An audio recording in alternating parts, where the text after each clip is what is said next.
معزز سامعین کرام، شفیق شروع اور عزیز ساتھی،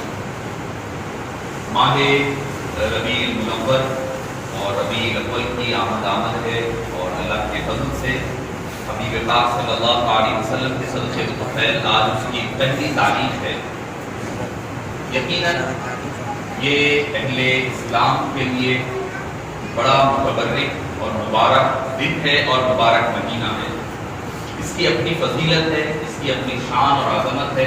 جو اللہ تعالیٰ نے مختلف دنوں کے لیے جو مختلف سیزنز رکھے ہیں، اس میں کا ایک دینی سیزن ربیع الاول شریف کی کا مبارک مہینہ ہے۔ معزز سامعین کرام، اس پر تو سبھی کا اتفاق ہے، سارے علماء کا اس بات پر اتفاق ہے کہ تاریخ میں اختلاف ہوگا، کسی کو بھی کوئی کہے گا کہ 9 ہے، کوئی کہے گا کہ 12 ہے، کوئی کہے گا 8 ہے، یہ تاریخ میں اختلاف ضرور ہوگا ہے، کیونکہ تاریخ کوئی کیلنڈر اب جیسا ہمارے پاس موجودہ دور میں جیسا کیلنڈر سسٹم ہے، اس دور میں کیلنڈر کا سسٹم عام نہیں تھا، بلکہ عام الفیل یعنی جو فیل کا واقعہ ہوا تھا، ہاتھی والوں کا واقعہ جو ابرہہ کو ختم کیا گیا تھا، وہ واقعے کے 50 دن کے بعد حبیب دعوت صلی اللہ علیہ وسلم کی ولادت باسعادت ہوتی ہے۔ تو یہ تو طے ہے کہ یہ مہینہ ربیع الاول شریف کا تھا جس میں آقا نامدار صلی اللہ علیہ وسلم کی ولادت باسعادت ہوئی۔ اس میں کسی کا اختلاف نہیں ہے، اس میں کسی کو اختلاف نہیں ہے کہ یہ مہینہ وہی مہینہ ہے جس میں حبیب دعوت صلی اللہ علیہ وسلم کی ولادت باسعادت ہوئی۔ تو معزز سامعین کرام، آپ صلی اللہ علیہ وسلم کا دنیا میں تشریف لانا، یہ ہم یہ نہ سمجھے کہ صرف مسلمانوں کے لیے ہی، اہل اسلام کے لیے ہی خوشی کا باعث ہے، نہیں۔ اس وقت اللہ تعالیٰ نے حبیب دعوت صلی اللہ علیہ وسلم کو دنیا میں مبعوث فرمایا، روانہ فرمایا، جب دنیا اپنی تباہی کے دہانے پر ٹھہری ہوئی تھی۔ دنیا اپنی تباہی، یہ کون؟ ایک انگلش ہسٹورین ہے، اس کا نام ہے دا ولز، وہ اپنی کتاب میں لکھتا ہے کہ دنیا 2 حصوں میں بٹی ہوئی تھی، ایک طرف تھا رومن امپائر، ایک طرف تھا پرشین امپائر، یعنی ایک طرف روم تھا، ایک طرف فارس تھا، ایران اور سیریا آج کے دور کا۔ 2 سپر پاور تھے، آج جیسا امریکہ سپر پاور کہلایا جاتا ہے، وہ جو بھی اس کی باتیں ہوگی، تو اسی طرح ساری دنیا 2 حصوں میں بٹی ہوئی تھی، ایک طرف تھا رومن امپائر اور ایک طرف تھا پرشین امپائر۔ رومن امپائر پر ظلم و بربریت کا عالم یہ تھا، بربریت کا عالم یہ تھا کہ ان کے پاس انسان کی کوئی وقار نہیں تھی، کوئی حیثیت نہیں تھی، ان کے پاس انسان ایک جانور کی طرح تھا۔ یہاں تک کہ میں سمجھتا ہوں کہ بچے یہاں پر اسٹوڈنٹس موجود ہیں، انہوں نے لٹریچر میں اور انگلش میں پڑھا ہوگا گلیڈیٹر کے نام سے، شاید غالباً اس پر موویز بھی بنی ہے، مگر وہ حقیقت ہے۔ وہ رومن امپائر کی اپنی ہسٹری جو ریفلیکٹ کرتی ہے، وہ حقیقتاً رومن امپائر کا گلیڈیٹر کی شکل میں جو ہمارے نزدیک سٹوریز آتی ہے، وہ حقیقت ہے کیا کہ بادشاہ کی، وقت کے حکمرانوں کی کو خوش کرنے کے لیے، ان کی انٹرٹینمنٹ کے لیے انسانوں کو شیروں بکروں کے سامنے چھوڑ دیا جاتا، وہ لڑتے، جب تک لڑتے اس کے بعد وہ اس کا نوالا بن جاتے، اور یہ کیا صرف بادشاہوں کی اور حکمرانوں کی خوشنودی کے لیے، ان کے انٹرٹینمنٹ کے لیے۔ تو مطلب آپ اندازہ لگائیے کہ انسانوں کی زندگی کی ان کے پاس کوئی حیثیت نہیں تھی، ان کے لیے بادشاہی سب کچھ۔ پرشین امپائر کا یہ عالم تھا کہ خواتین کا کوئی حصہ نہیں، کوئی رول نہیں تھا۔ عرب اٹھا لیں، عرب کا کیا عالم ہے، مکے کے اطراف میں صحن کعبہ میں 360 لوگ رکھے ہوئے ہیں، اور یہ عالم ہے مذہبی اعتبار سے کہ جب وہ طواف کرتے تو ان کے ذہن میں شیطان نے اس قدر جہالت ڈال دی کہ جو کپڑے پہن کر آپ نے گناہ کیا ہے وہی پہن کر کے توبہ کریں گے تو کیسا توبہ قبول ہوگی، لہذا کپڑے اتار دو، برہنہ کعبے کا طواف کیا تو برہنہ کعبے کا طواف ہوتا، اور ان کے پاس خواتین کے کوئی حقوق نہیں، اس کا نام پراپرٹی میں کوئی حصہ ہوتا۔ اچھا، بات خواتین کی آئی ہے تو اس سے پہلے، کیونکہ ہمیں اندازہ کب ہوگا حبیب پاک صلی اللہ علیہ وسلم کی آمد کا اور آپ کے تشریف لانے کی ہم خوشی کیوں منائیں، تو آپ کو ایک جھلک دکھلانا چاہتا ہوں کہ خواتین جن کے شوہر کا انتقال ہو جاتا، بیوہ ہو جاتی، تو ان کے ساتھ کیا سلوک ہوتا۔ ایک آپ پر تو دیکھیں، جب ان کے شوہر مر جاتے تو ان کو اپنی سوسائٹی اور فیملی کے ساتھ رہنے کا حق نہیں تھا۔ دوسری شادی تو چھوڑ ہی دے، دوسری شادی تو بہت دور کی بات ہے، ہمارا بھی سماج آج وہی پر ٹھہرا ہوا ہے، دوسری شادی اگر مرد حضرات کی کرے تو بہت بری بات مانی جاتی ہے، جبکہ اگر ضرورت اسلام نے رکھا کیوں ہے، اگر انصاف آدمی کرتا ہے تو انصاف کے ساتھ اگر وہ دونوں میں انصاف کر سکتا ہے تو اس کے لیے اجازت دی گئی، کیونکہ ضروریات کو ذہن میں رکھتے ہوئے۔ تو مرد حضرات کی دوسری شادی ہمارے پاس بہت بری مانی جاتی ہے، تو خواتین تو بات کی بات ہے، وہ دور بھی یہی حال تھا، اس سے برا حال تھا۔ خواتین کے جب شوہر کا انتقال ہو جاتا تو ان کو کیا کیا جاتا، جو گھوڑے باندھنے اونٹ باندھنے کا استبل ہوتا وہ استبل میں رکھ دیا جاتا۔ خواتین کو جن کے شوہر کا انتقال ہو جاتا ان کو گھوڑوں اور اونٹوں کے ساتھ رکھ دیا جاتا۔ کتنے دن؟ ایک دن دو دن نہیں، بلکہ مکمل 2 سال تک۔ 2 سال تک وہ باہر نہیں نکل سکتی، ان کا کھانا پینا وہیں دیا جاتا، نہانا دھونا کھانا پینا سب گھوڑوں کے استبل میں ہوا کرتا۔ بربریت اور ظلم کا عالم دیکھے، ابھی بات ختم نہیں ہوئی۔ جب 2 سال مکمل ہو جاتے وہ خاتون اسی حالت میں اپنے گھر سے نکلتی، اور جو جانور پیچھے غلاظت کر دیتے، اونٹ ہو جائے یا گھوڑا ہو جائے، تو ان کی جو غلاظت ہوتی ہے اپنے جسم پر لگا لیتی، روڈوں پر راستوں پر گلیوں میں۔ کیوں؟ کیونکہ بتایا کرتی کہ میرے اندر جو نحوست تھی وہ نحوست اب ختم ہو رہی ہے،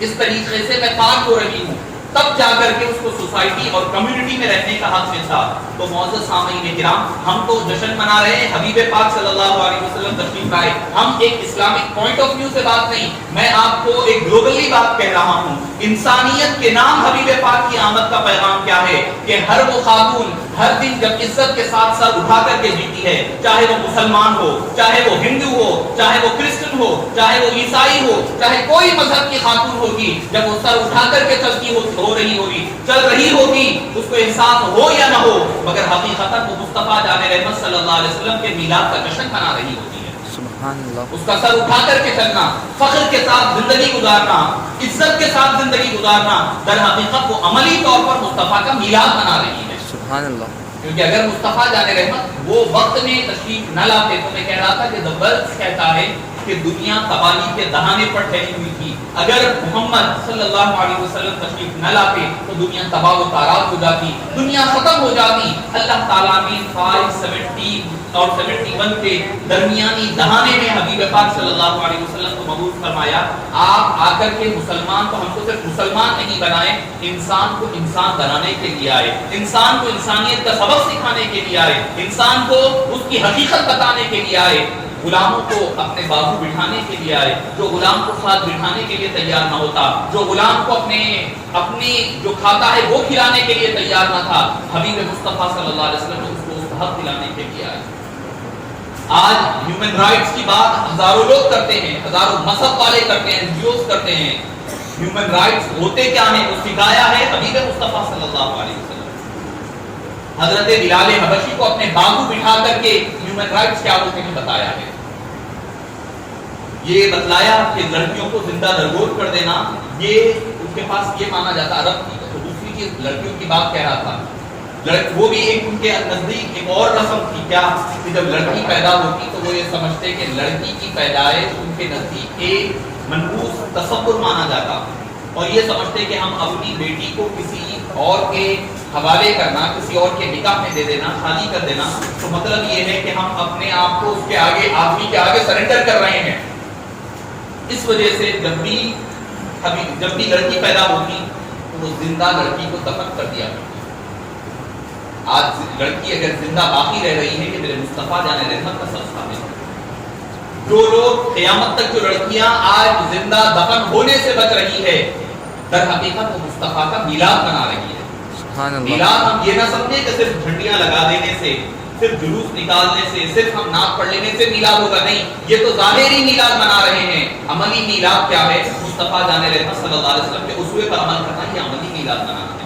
اس کے لیے آپ کو ربیع الاول شریف کا مہینہ نہیں، بلکہ سال کے 12 مہینے آپ کے اختیار اور ہاتھ میں ہے کہ 12 مہینے آپ میلاد منائیں۔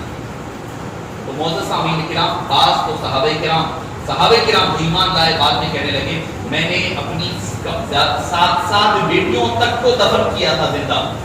بچی پکارتے رہتی، چیخیں مارتی، بھاڑے مارتی، بابا مجھے کس گناہ کی سزا دے رہے ہو؟ کیوں مجھے دفن کر رہے ہو؟ کیوں مجھ پر مٹی ڈال رہے ہو؟ کہہ کر لے آتے کہ اپنے کام سے لے جا رہے ہیں کچھ تفریح کے لیے، گڑھا کھودتے، آج بھی حرم مکی کے سامنے ایک اوپن علاقہ ہے، آج بھی وہ علاقہ محفوظ ہے، اس کو ابھی بھی کوئی کنسٹرکشن نہیں ہوا ہے، وہ علاقہ مانا ہی جاتا تھا مقابر البنات، لڑکیوں کا قبرستان کے نام سے مانا جاتا، وہ شہر کے باہر تھا، لے جاتے، گڑھا کھودتے، بچی کو بٹھاتے اور مٹی ڈال دیتے، بچی چیخ رہی ہے، چھوٹی بچی ہے، چلا رہی ہے، کوئی پیدا ہوتے ہی ڈال دیتا، کوئی تھوڑی بڑی ہونے کے بعد ڈال دیا کرتے، مٹی ڈال کر کے بچی چیخ رہی ہے، چلا رہی ہے، سسک رہی ہے، پکار رہی ہے اپنے باپ کو کہ محبت کی، پوچھ رہی ہے کہ میرا کل قیامت کے دن بھی ہوگا، کل قیامت کہ بھئی کی بھی کی ذنب قتل، کس قتل کی سزا میں، کس وجہ سے، کس گناہ کی وجہ سے مجھے قتل کیا گیا، کل قیامت کے دن اللہ تعالیٰ اس آدمی سے، بچیاں پوچھے گی اس باپ سے۔ تو معزز سامعین کرام، کئی ایسے صحابہ جو بعد میں ایمان لے آئے، اپنی 7 بیٹیوں کو تک زندہ درگور کر چکے تھے، زندہ دفن کر چکے تھے۔ تو معزز سامعین کرام، آج اگر خواتین زندہ ہے، اگر خواتین عزت کی زندگی گزار رہی ہے، ان کے حقوق ان کو مل رہے ہیں، ان کو حقوق ان کو مل رہے ہیں، تو در حقیقت یہ مصطفیٰ جان رحمت صلی اللہ علیہ وسلم کی میلاد کی برکت ہے، یہ حبیب دعوت صلی اللہ علیہ وسلم کی میلاد کی برکت ہے، جو اللہ تعالیٰ نے حبیب پاک صلی اللہ علیہ وسلم کی شکل میں اس خاکدان عالم پر روانہ فرمایا۔ تو معزز سامعین کرام، میلاد پاک، حبیب پاک صلی اللہ علیہ وسلم کی میلاد کا منانا، چاہے آپ اس کو اظہار، ہم مسلمان ہیں، ہم 5 مرتبہ نماز پڑھتے ہیں، عملی طور پر یہ میلاد مصطفیٰ ہو رہی ہے۔ ہم اگر کوئی دوسرے دینی کام کر رہے ہیں، داڑھی رکھ رہے ہیں، چہرہ ہے، نیک کام ہو رہا ہے، تو وہ بھی میلاد مصطفیٰ صلی اللہ علیہ وسلم کی برکت ہے۔ اچھا، برکت کی بات آئی تو اللہ تعالیٰ نے کیسے حبیب پاک صلی اللہ علیہ وسلم کی میلاد کا اہتمام فرمایا ہے۔ اللہ کے نزدیک کوئی ڈسکریمنیشن نہیں ہے لڑکی کا یا لڑکے کا، لڑکی یا لڑکے کا ڈسکریمنیشن نہیں ہے۔ تاریخ بلادری میں لکھا ہے کہ جس سال آپ صلی اللہ علیہ وسلم کی ولادت ہوئی تو عرب میں، مکے میں، مکہ شہر میں اس سال پورے لڑکے پیدا ہوئے، عرب میں اس سال پورے لڑکے پیدا ہوئے، لڑکی نہیں پیدا ہوئی۔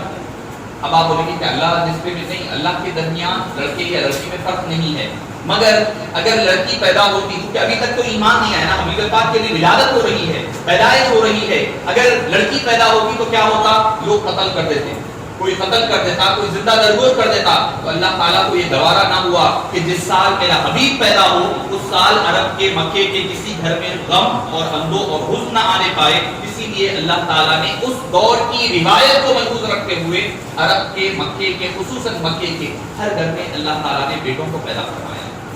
تو معزز سامعین کرام، پتہ یہ بھی چلتا ہے کہ اکثر لوگ پوچھیں گے کہ بھئی اس طریقے کا میلاد آج جو منایا جا رہا ہے، اہتمام ہو رہا ہے، پہلے ہم نہیں دیکھتے تھے، پہلے ایسا نہیں ہوتا تھا۔ اکثر بعض لوگ اعتراض کرتے ہیں، تو اعتراض کے، میں اعتراض بڑائے اعتراض نہیں، بلکہ بتانے کے لیے، آپ کے ذہن میں آنے والے شکوک اور شبہات کو دور کرنے کے لیے۔ دیکھیے، خوشی کا اظہار جو ہوتا ہے حدود شرعی میں رہتے ہوئے موجودہ دور کے تقاضوں کو مد نظر رکھ کر کیا جا سکتا ہے۔ آپ سمجھ رہے ہیں کہ بھئی اگر موجودہ دور کے جو تقاضے ہیں، جو طریقہ کار ہے، وہ طریقہ کار کے مطابق، مگر اس کے لیے حد تجاوز میں کو آگے نہ کرتے ہوئے، شرعی حدود کو نہ پھیلاتے ہوئے رہ کر کے کیا جا سکتا ہے۔ اس کی آپ کو ایک چھوٹی مثال دوں گا۔ اب یہ مسجد ہے، ہماری مسجد ہے، ابھی تو آپ دیکھتے ہیں یہاں کوئی زیادہ خوبصورتی یا سجاوٹ نہیں ہے۔ دوسرے آپ مساجد دیکھیں گے، شہر کی دوسری مساجد چلے جائیں، بہت خوبصورت ہے، اے سی بھی لگا ہوا ہے، غلط و بالا بنے ہوئے، ایک سے اعلیٰ ایک بڑی مساجد ہے۔ کیا یہ اسلام میں آپ صلی اللہ علیہ وسلم کے دور مبارک میں ہوا تھا؟ نہیں، سیدھی سادی مسجد ہوتی۔ یہاں تک کہ حبیب پاک صلی اللہ علیہ وسلم نے کیا فرمایا کہ مساجد کو زیب و زینت دینا قیامت کی نشانیوں میں سے ایک نشانی ہے فرمایا۔ مگر علماء کرام نے بعد کے دور میں دیکھا کہ لوگ اپنی اپنی گھروں کو بہت بلند بنا رہے ہیں اور خوبصورت سے خوبصورت بنا رہے ہیں، تو ایسا نہ ہو کہ مسجد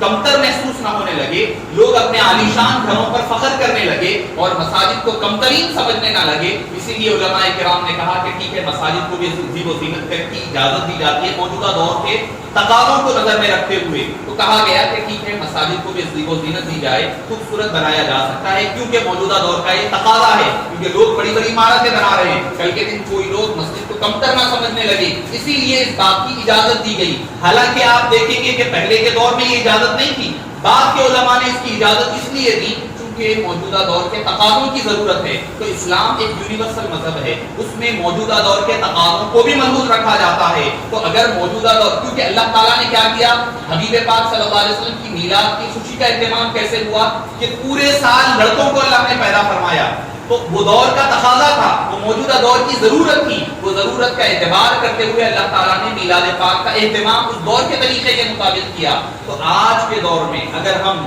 کوئی غیر شرعی کام نہ کرتے ہوئے، نوجوان بچے بھی ہیں، ہمارے پاس مسئلہ یہی ہوتا ہے کہ ہم میلاد کرنے کے جواز پر بات کرتے ہیں مگر اس کے طریقہ کار پر بات نہیں ہوتی کہ ایسا کام جو شریعت کی اجازت نہیں ہے، ڈی جے لگانا یا ناچ رہے ہیں، میلاد کی جلوس میں ناچتے ہوئے جا رہے ہیں، ایک دوسرے پر رنگ ڈالا جا رہا ہے، ایسا غیر ماڈلز بنانا اس کی بے حرمتی کرنا، تو یہ سارے کام اجازت اسلام نہیں دیتا۔ آپ اگر جھنڈی بھی لگا رہے ہیں تو ایسی بغیر جس پر مدینہ، مکہ یا کلمہ وغیرہ نہ ہو ایسی چیزوں پر لگائیں۔ اگر لگا رہے بھی ہیں ایسی جھنڈی وغیرہ تو فوری طور پر ہونے کے فوری بعد اتار لیا اور نکال لیا کریں۔ نالین پاک کی ہم لگا رہے ہیں، مدینہ پاک کا ماڈل بنا رہے ہیں، اس کے قریب پیروں سے چل رہے ہیں، وہ بعد میں نیچے گر رہا ہے، میلاد کے پاس بعد کچرے کے پاس سارا انبار پڑا ہوا ہے، نہیں، یہ آپ محبت کا حقیقی اظہار نہیں ہے۔ اگر آپ محبت کرتے ہیں تو ٹھیک ہے، اگر آپ اہتمام کر رہے ہیں کریں، مگر اس کے فوری بعد پھر اس کی حفاظت کی آپ کے اوپر ڈبل ذمہ داری ہوگی۔ آخری بات کہہ کر اپنی گفتگو ختم کر دوں کہ میلاد پاک ہے تو اس کا ایک پیغام رکھیں، اس کو ایک ایسے طور پر منائیں جیسا کہ ایک یادگار بنے، آپ کی زندگی میں بھی کوئی عمل، کوئی تبدیلی آئے کہ اب آج میلاد پاک کی یہ پہلی ربیع الاول شریف ہے، 12 دن ہیں آپ کے پاس، آپ 12 دن میں کیا کریں، کوئی ایک ایک کام چوز کر لیں۔ کیا مثال کے طور پر ہر دن ایک غریب کو جو آپ سے ہو سکتا ہے کھانا کھلانے کا اہتمام کریں۔ ضروری نہیں ہے کہ آپ بڑا اہتمام کریں، ہو سکتا ہے کہ ایک ناشتہ کرا دیں کسی کو، ایک پلیٹ اڈلی یا وڑا ڈوسا جو ہوتا ہے، مثال دے رہا ہوں میں، 20 روپے 30 روپے ہوگا، کوئی بڑی بات نہیں ہے۔ آج کل کے دور میں سمجھتا ہوں ہم چائے پینے کہیں جا رہے ہیں، ہمارے بچے تو معائنہ بات کر چلے جا رہے ہیں، 1,000 روپے خرچ کر کے صرف چائے پینے کا 1,000 2,000 خرچہ ہو رہا ہے، تو ایک 20-30 روپے کوئی بڑی بات نہیں ہے آپ کے اوپر۔ آپ مصطفیٰ جان رحمت صلی اللہ علیہ وسلم غریبوں کے غمخوار بن کر کے آئے نا کے پاس، تو اس غمخواری کو بھی اپنے اندر محسوس کریں۔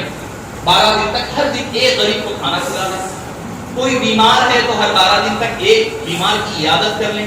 اگر رہ سکتے ہیں تو روزہ رہیں درمیان میں، کوئی دن جو بھی ایک مناسب آپ سمجھتے ہیں آسانی ہے روزہ رکھا کریں۔ تو ایسا کام جو نوافل میں ہو سکتا ہے، خدمت خلق کے ذریعے سے غریبوں کو کوئی کپڑا بنا دے، جو غریب ہے تو ان کو کپڑے بنائیں، سادات کرام ہیں تو ان کو غیر زکات میں سے کچھ کپڑے بنائیں، نہیں تو ایک اور ایک ذہن ہمارے بھی ذہن میں آئے کہ ایک کام یہ کرے، کچھ نہیں ہو سکتا ہے تو کم سے کم ایک وقت کا ایک ٹائم کا ان کے لیے اناج تھوڑا سا جتنا ہو سکتا ہے، 500 400 1000 کا کوئی بڑی بات نہیں ہے کہ اس کا اناج کسی غریب کے گھر میں دے دیں۔ مصطفیٰ جان رحمت صلی اللہ علیہ وسلم کا میلاد منائیں تو عملی طور پر منائیں، ایسا ہو کہ سماج میں بھی تبدیلی آئے۔ آپ یہ کر کے دیکھیں، اس کے بعد آپ کو دل کو جو سکون اور اطمینان اور خوشی میں میسر آئے گی، شاید آپ کو بریانی چکن کھانے کے بعد بھی اتنی خوشی محسوس نہیں ہوئی ہوگی جتنا کسی غریب کی مدد کرنے کے بعد آپ کو محسوس ہوگی۔ اس کے ساتھ ساتھ کوئی ایک برائی کو چوز کر لیں جو آپ کے اندر پائی جاتی ہے، تو آج آپ تہیہ کر لیں، بچے نوجوان ہیں، بڑے حضرات ہیں، کوئی ایک برائی جو آپ سے ہوتی تھی، آج ربیع الاول کی پہلی تاریخ پر تہیہ کریں کہ آج سے یہ برائی میں چھوڑ رہا ہوں۔ جو برائی آپ کے اندر، آپ اپنا ایویلویشن کریں۔ آپ صلی اللہ علیہ وسلم سے پوچھا گیا بہترین مفتی کون ہے، تو آپ نے فرمایا اسأل قلبک، تمہارے دل سے پوچھو، وہی سب سے بڑا مفتی ہے۔ اپنے آپ کو دیکھنا ہے، ہمارے پاس کیا ہے، ہم دوسروں کو دیکھتے ہیں، اپنے آپ کو نہیں دیکھتے، دوسروں کی خرابیاں پڑی، دوسروں کے عیبوں پہ میری نظر پڑی، اپنے عیبوں پہ جو میری نظر میں کوئی برا نہ رہا، تو اپنے آپ کو ایک مرتبہ دیکھیں کہ کوئی ایک برائی، میں یہ نہیں کہہ رہا ہوں سارے ہونا تو چاہیے کہ پورے چھوٹے، مگر نہیں ہو رہا ہے، کوئی ایک بری عادت جو آپ کے اندر ہے، اس بری عادت کو چھوڑنے کا تہیہ ارادہ کر لیں، اور کوئی ایک ایسی چیز جو نیکی جو آپ سے چھوٹ رہی ہے، اس نیکی کو کرنے کا ارادہ کر لیں۔ آپ جب یہ کریں گے نا تو اللہ تعالیٰ آپ کے لیے راستے خود بخود پیدا فرمائے گا، راستے بنتے جائیں گے اور آسانیاں بن جائیں گی۔ میں اپنی گفتگو کو اس پر ختم کرتا ہوں کہ انشاءاللہ آج سے مسجد حاضہ میں 12 روزہ پروگرامز کا آغاز ہو رہا ہے۔ میں نوجوان بچے ہیں، ان کو میں دردمندانہ اپیل کروں گا کہ آپ لوگ ضرور بضرور شرکت کریں۔ بڑے بڑے علماء کرام، بڑے بڑے علماء دین اور اسکالرز آ رہے ہیں، مغرب سے عشاء تک گھنٹے ڈیڑھ گھنٹے کی بات ہے، بڑا کوئی مسئلہ نہیں ہے،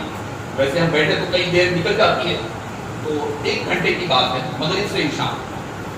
ہر دن ایک الگ ٹاپک پر ہے، انشاءاللہ آپ جاتے ہوئے دعوت نامہ رکھا بھی لے کر جائیں، دیکھیں آپ ٹاپکس آپ خود دیکھیں گے. ایک دن عقیدہ ہے، ایک دن سیرت، ایک دن عقیدہ، ایک دن سیرت پاک اسلام کے حوالے سے. تو ہم نے ایسے ٹاپکس رکھے ہیں جو موجودہ دور کی ضرورتیں ہیں. تو آپ حضرات سے، بڑوں سے، بچوں سے میری التماس ہے کہ ضرور ضرور ہر دن بعد نماز مغرب کا عشاء تشریف لائیں مسجد حاضہ میں. جلسہ رہے گا، خواتین کے لیے بالائی حصے پر انتظام رہے گا، اور انشاءاللہ اتوار کے دن آثار شریف ہیں، بعد نماز ظہر آثار شریف کا برآمد ہوں گے، اور پھر تناول طعام رہے گا، اور 3:30 بجے سے مغرب تک خواتین کے لیے رہے گا. پھر اگر مرد حضرات کو زیارت کرنی ہے تو پھر وہ بعد نماز مغرب تک 10 بجے رات تک آ سکتے ہیں. 3:30 سے مغرب تک کا وقت خواتین کے لیے مختص رہے گا، اور اس دن دلائل الخیرات جو پاکٹ سائز ہے انشاءاللہ اس کی رسم اجرائی بھی ہوگی. بڑے بڑے علماء کرام اجمیر شریف کے سجادے صاحب ہیں، مولانا مصطفیٰ شریف صاحب، مولانا مفتی ضیاء الدین نقشبندی صاحب، شیخ عبدالغفور صاحب وغیرہ بڑے بڑے علماء کرام مشائخ اعظام تشریف لائیں گے. تو اور ایک اور جب میں یہ بات کہہ رہا تھا کہ بھائی آپ لوگ نیکی کا کام کریں، ہم انشاءاللہ پیر کے دن 11 کے دن انشاءاللہ جو غریب ہاسپٹلس ہے اور جو گورنمنٹ ہاسپٹلس وغیرہ عثمانیہ ہو جائے یا میٹرنٹی وغیرہ، انشاءاللہ اس میں جو مریض وغیرہ ہے اور ان کے ساتھی ہیں ان کے لیے ناشتے کا اور میوے جات وغیرہ کا انشاءاللہ اس کا بھی اہتمام تقسیم کر رہے ہیں. اور 12 تک یہ پروگرام مسلسل چلتا رہے گا، اور 12 کے دن بھی آپ حضرات ضرور تشریف لائیں. تناول تبرک انشاءاللہ بعد نماز فجر 8 بجے رہے گا. آپ حضرات سے ان تمام ہی پروگرام میں پابندی کے ساتھ شرکت کی درخواست کرتا ہوں. اپنے ساتھ اپنے دوست احباب کو بھی لائیے، آپ خود سیکھیں گے اور دوسروں کے بھی سیکھنے کا ذریعہ اور سبب بنیں گے. صلی اللہ تعالی وسلم علی خیر خلقہ ونور عرشہ سیدنا محمد وعلی آلہ وصحبہ اجمعین.